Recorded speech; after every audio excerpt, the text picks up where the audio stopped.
The push for personalized learning is hitting all areas of education from K-12 through higher ed into corporate learning and bringing people up to speed or to advance their areas of interest through professional development.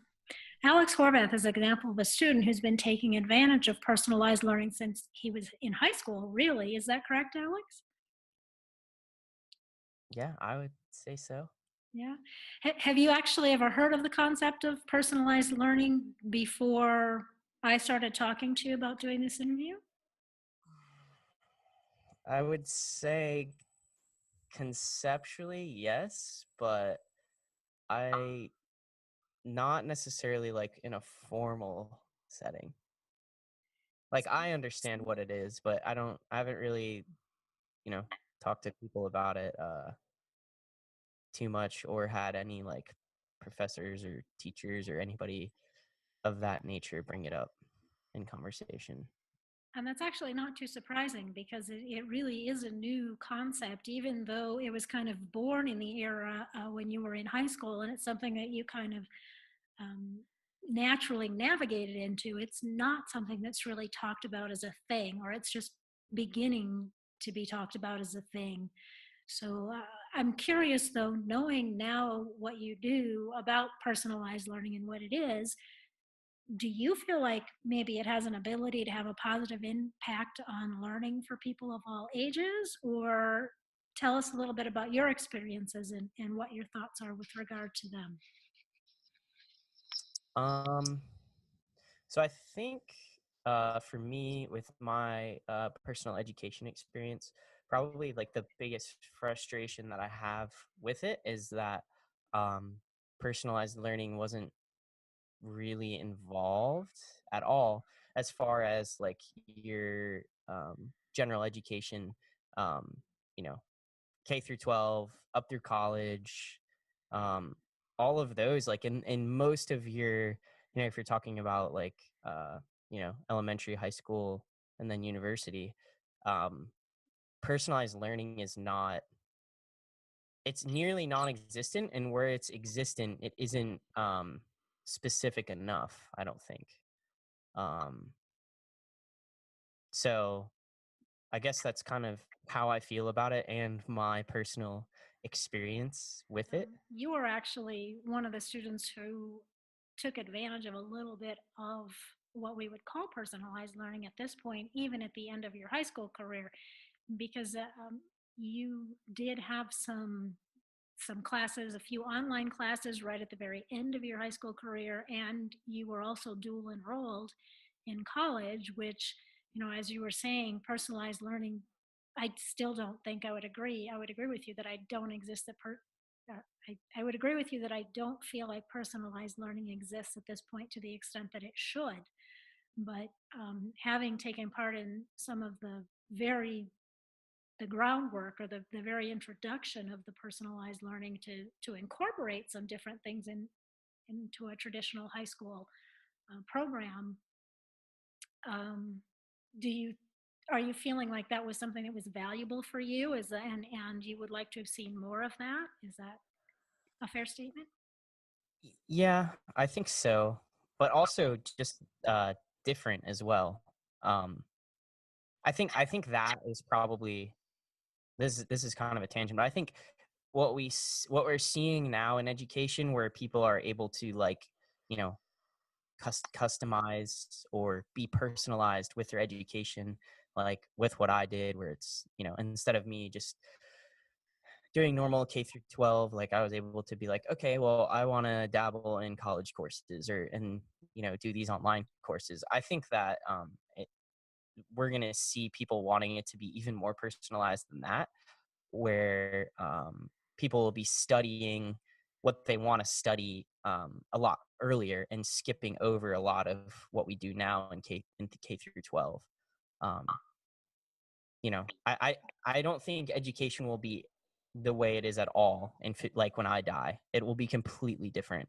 Um, so yeah, and I think that's a good thing.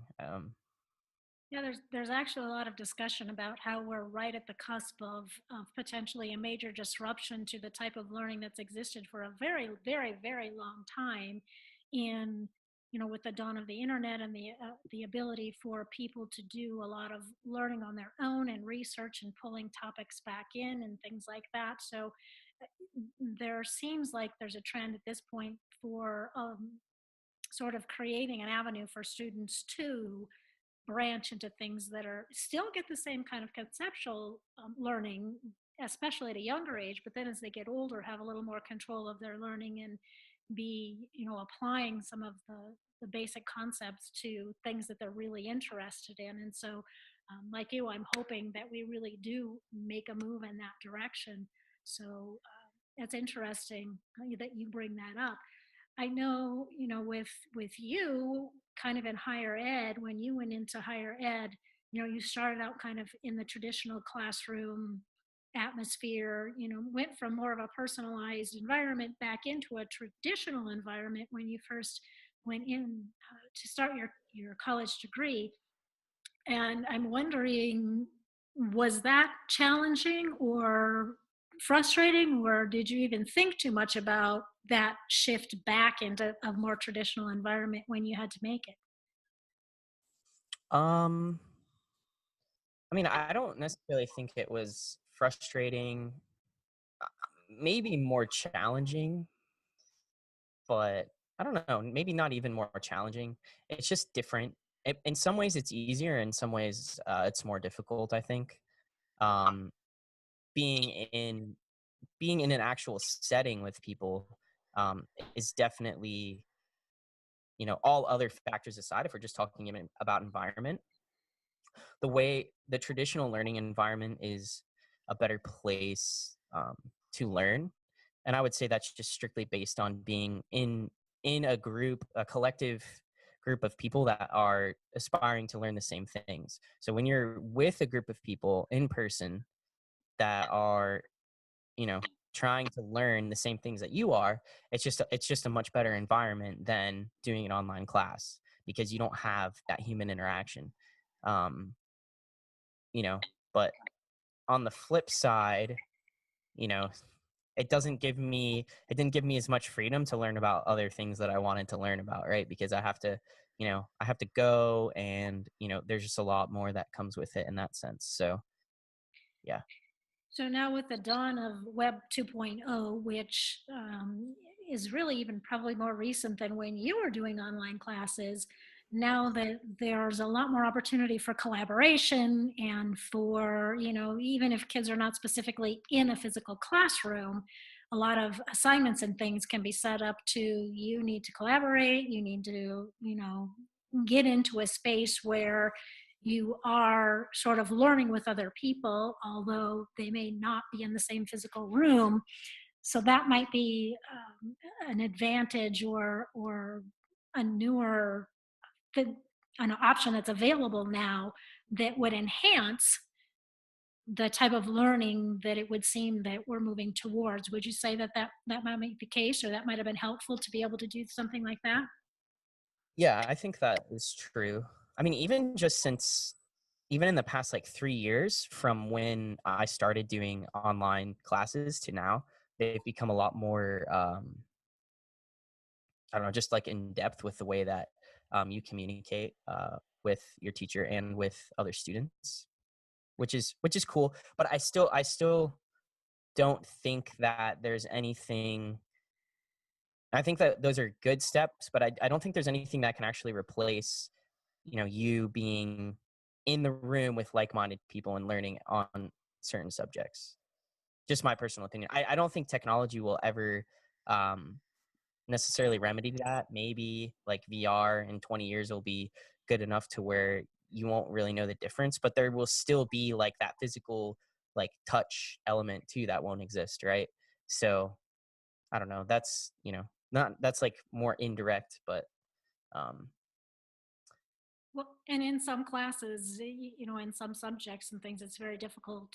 The hands-on and the yeah, collaboration is very difficult to accomplish in an online environment.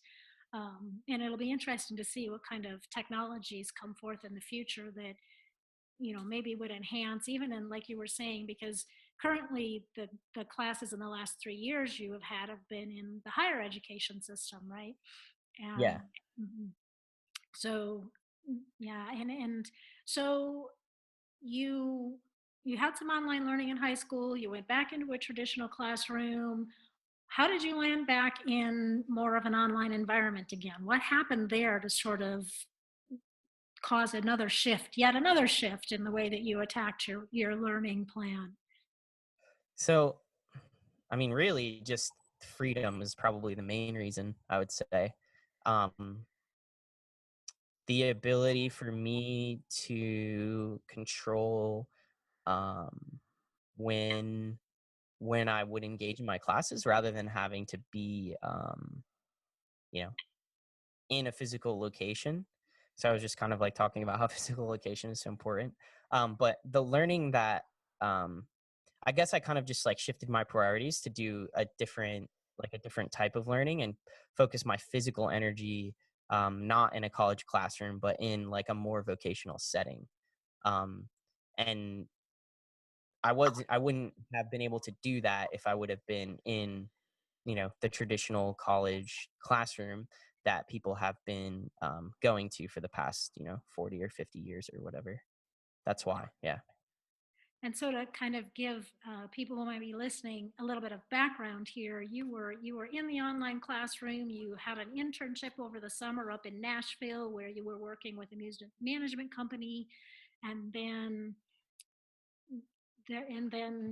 you ended up in a position where you actually were not only interning but actually working in a music management capacity that Hmm. was requiring you to do a lot of traveling, to not always be able to be in an online, in a traditional classroom. And so that was kind of the birth of how do I continue my education and coming back into the online learning, which is why you were saying you needed that flexibility to be able to attend your classes when it was convenient for you rather than a traditional standpoint.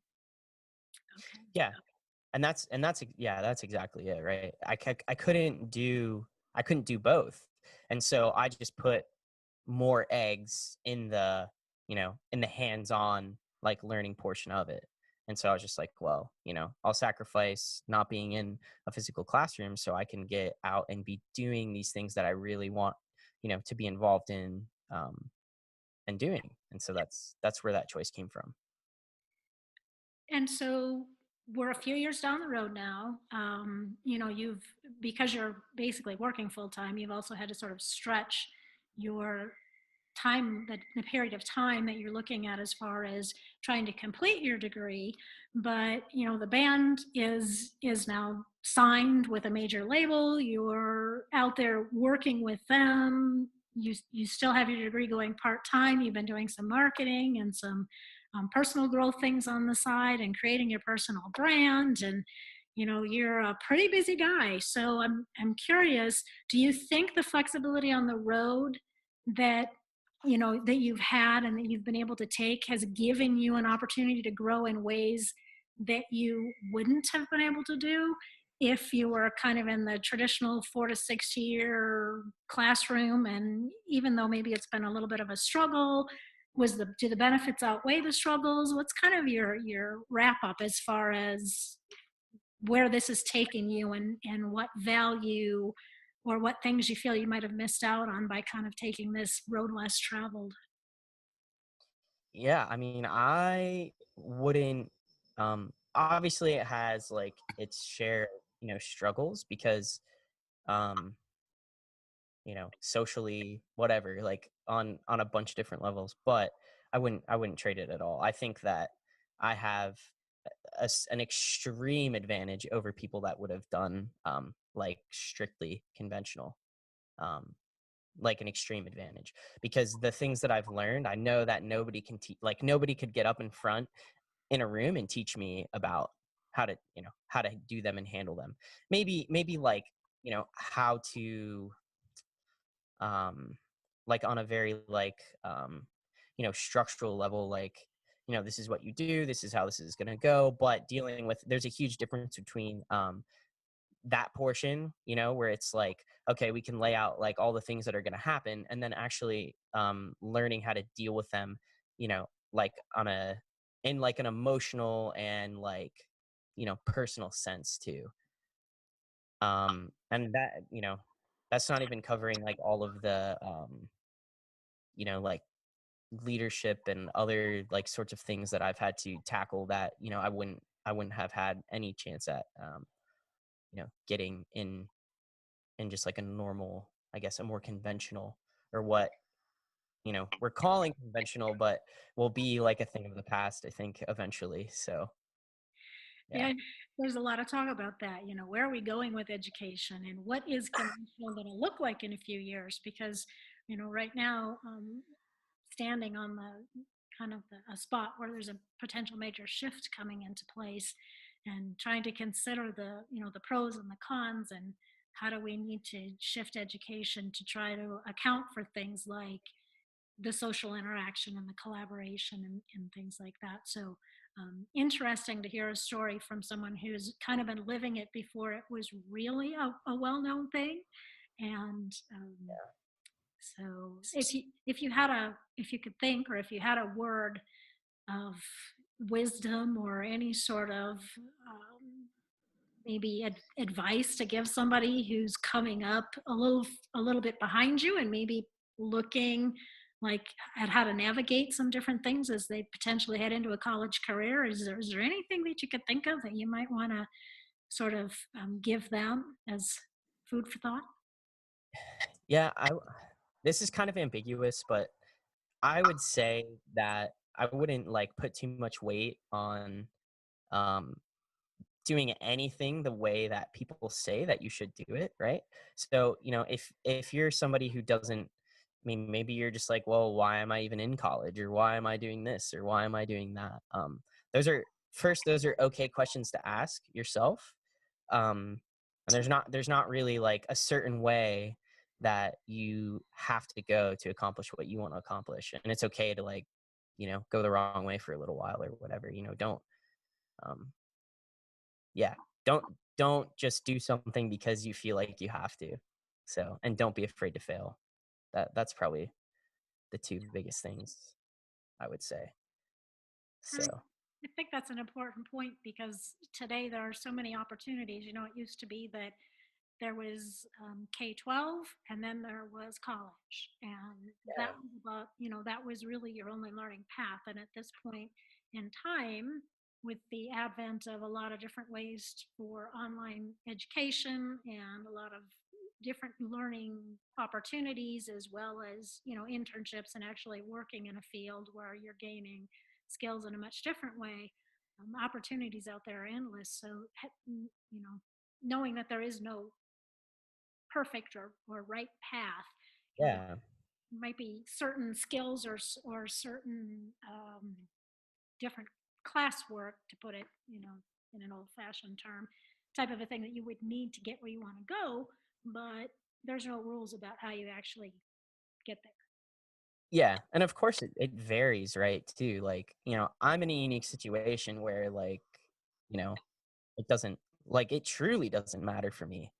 Like, what, you know, certifications or whatever I have, like, they're not going to hurt me, but at the end of the day, they don't matter. I'm not trying to be a doctor or something.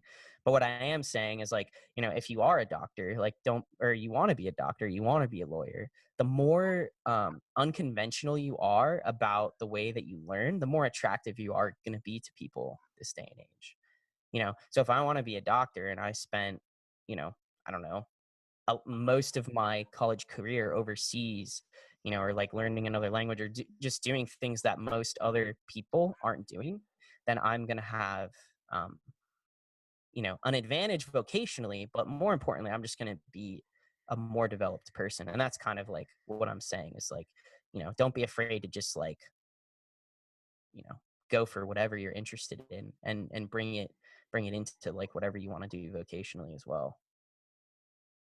Part of building a well-rounded person. So, yeah, good insight. I appreciate that. So, very good. Well, Yeah.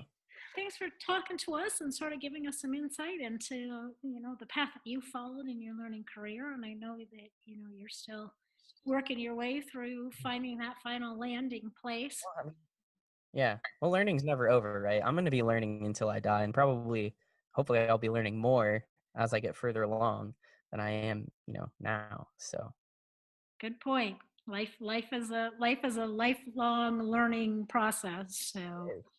good. All right. Well, thanks. Great. Have a great day. We appreciate your time. Yep. Thanks.